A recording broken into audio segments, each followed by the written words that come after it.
रोहन को किताबों से ज़्यादा दिलचस्पी थी। उसके दादाजी का पुराना घर कई रहस्यों से भरा था। लकड़ी की अलमारियाँ, दीमक लगी किताबें और मिट्टी की गंध हर कोने में फैली हुई थी। एक दिन जब वह घर की सफाई कर रहा था तो उसे एक पुरानी संदूक मिली।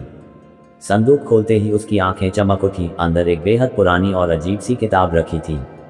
किताब की जिल्द धूल से ढकी थी, लेकिन उस पर सुनहरे अक्षरों में लिखा था, भाग्य का खेल। रोहन ने उत्सुकता से किताब उठाई और पन्ने पलटने लगा। कहानी एक व्यक्ति के बारे में थी जिसने अपनी तकदीर बदलने के लिए एक रहस्यमय खेल में हिस्सा लिया। पन्ने पलटते हुए रोहन कहानी में इतना डूब गया कि उसे समय का भी एहसास नहीं हुआ। लेकिन जब वह आखिरी पन्ने पर पहुंचा तो देखा कि वह फटा हुआ था। आखिरी लिखी हुई पंक्ति थी, अगर तुमने इसे पढ़ लिया है तो तुम्हें इस कहानी को पूरा करना होगा, वरना। रोहन हंस पड़ा, ये भी कोई मजाक है। उसने किताब बंद करके मेज पर रख दी और सोने चला गया। रात के अंधेरे में अचानक कमरे में हलचल हुई। रोहन की नींद खुली। खिड़की से ठंडी हवा अंदर आ रही थी और वही किताब जमीन पर गिरी हुई थी। उसने लाइट जलाई और किताब उठाई। हैरानी की बात यह थी कि किताब का आखिरी पन्ना अब वहां था जो पहले फटा हुआ था। उस पर लिखा था, खेल शुरू हो चुका है रोहन, अब तुम इसे अधूरा नहीं छोड़ सकते। रोहन को झुरझुरी आ गई। उसने किताब के अगले पन्ने पर नजर डाली। तुम्हें 24 घंटे के अंदर इस कहानी का अंत लिखना होगा, वरना तुम खुद इसका हिस्सा बन जाओगे। उसे लगा कि शायद किसी ने उसके साथ शरारत की है, लेकिन तभी कमरे में अजीब सी आवाज़ गूंजने लगी, जैसे कोई धीमे धीमे फुसफुसा रहा हो। तभी अचानक उसकी आंखों के सामने अंधेरा छा गया। जब रोहन को होश आया तो वह अपने कमरे में नहीं था। वह एक अजीब सुनसान महल के अंदर खड़ा था। दीवारों पर धुंधले चित्र थे, फर्श पर जंग लगे हथियार पड़े थे और चारों तरफ सन्नाटा था।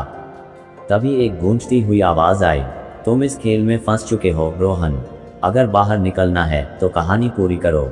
रोहन डर से कांप उठा, लेकिन कैसे? इस कहानी का अंत लिखो, तय करो कि इसका नायक बचेगा या मरेगा, लेकिन याद रखना तुम्हारा लिखा सच हो जाएगा।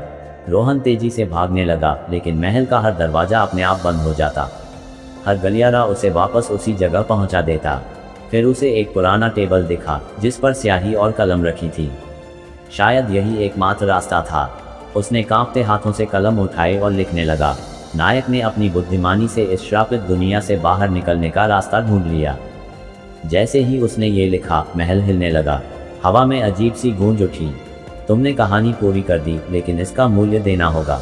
अचानक महल की दीवारें गिरने लगी और रोहन की आंखों के आगे फिर अंधेरा छा गया। जब रोहन की आंखें खुली तो वह अपने कमरे में था। उसने तुरंत किताब उठाई। अब उसमें कोई शब्द नहीं थे, सिर्फ कोरे पन्ने। क्या ये सपना था या सच में उसने कुछ ऐसा अनुभव किया था जिसे कोई यकीन नहीं करेगा? लेकिन एक चीज़ अजीब थी, किताब की आखिरी लाइन अब भी चमक रही थी। हर कहानी का एक अंत होता है, पर कुछ अंत नए सफ़र की शुरुआत होते हैं।